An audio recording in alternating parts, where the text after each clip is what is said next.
Okay guys, I want to talk about this in this video, and I know it's going to be controversial, but I think there's a big problem coming with the Nintendo 64 app on the Switch Online expansion pack, and let me explain why. So, for those who don't know, a majority of Nintendo's most notable games are already on Switch Online expansion pack from the Nintendo 64 era. We already have games like Super Mario 64, we have games like The Legend of Zelda Breath of the Ocarina of Time and Majora's Mask. We have, we also have some major third-party stuff like Banjo-Kazooie. Now, I want to go over this in this video that I think there's a problem. Now, the problem is, from what I understand, there are 4 notable first-party Nintendo games that are not yet available on Switch Online expansion pack. Those being Donkey Kong 64, Diddy Kong Racing, the Animal Crossing game, which was only released in Japan, and also Super Smash Bros. They're the 4 notable Nintendo games that I know of that are not on Switch Online expansion pack yet, due to varying reasons, whether it be emulation quality or not licensing, or Nintendo not basically wanted to make them available yet, or just drip feeding. But you also got to factor in the third party stuff.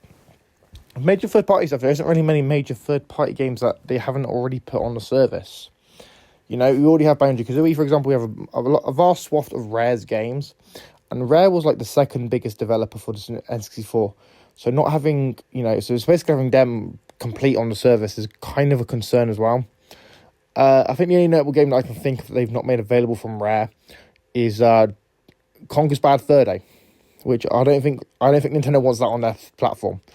I don't think Nintendo wants Conker's Bad Fur Day on their Nintendo 64 expansion pack service. I know it would be on the mature app, but still. So that leads to a problem. Nintendo will have to obviously look into other systems and try and build up their library of other systems in order to warrant this, obviously, this problem where they're going to run out of games. Because they could try and license some games from, say, LucasArts, because obviously LucasArts, for those that know, was a huge developer at the time. They made a bunch of games for the N64, and even made some stuff for the GameCube. Most of their games were based around like Star Wars and Indiana Jones. Now, whether or not Disney would want to play ball with Nintendo, I mean, it's Disney and Nintendo, 2 of the biggest companies in the world. They'd probably would be able to work together, but I don't know if the fees that Disney would want to license like a certain Star Wars game, like Star Wars Dark Forces, even though Dark Forces already has a HD remake. Would it be worth spending the money to license that game? And then you also got to factor in, there isn't many studios and developers and publishers that really made games for the Nintendo 64 over the PlayStation, because the PlayStation was obviously the more popular of the 2 systems. It outsold the console 3-1, and it was just easier to develop games for the PlayStation because of the CD-based ROMs rather than it be based on cartridges. Now, I do think Nintendo will address this in a way where they quite simply just keep updating other apps on the service, or adding more content. I mean, they have the Virtual Boy coming, for God's sake, and I'll be honest, the Virtual Boy, to me, it's not really a major draw. I'm not sure why they would do Virtual Boy before they did something like, say, DS, but, I guess it makes sense. I guess it's kind of cool to see Virtual Boy games coming to Switch Online.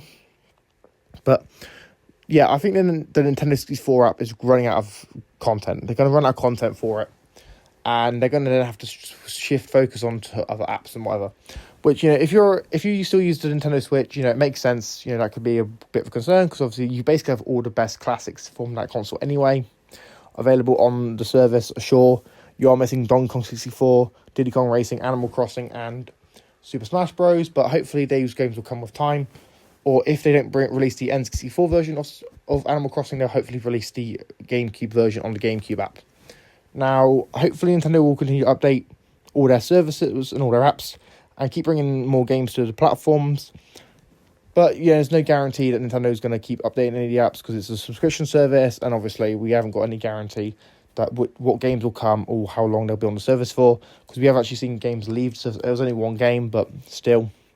But yeah, let me know what you guys think. Do you think that the Nintendo 64 app is run out of content? Do you think they basically have these like last 4 or 5 games that I mentioned, and then they're basically going to move on to fully support like Game Boy Advance or something? Or what do you guys think?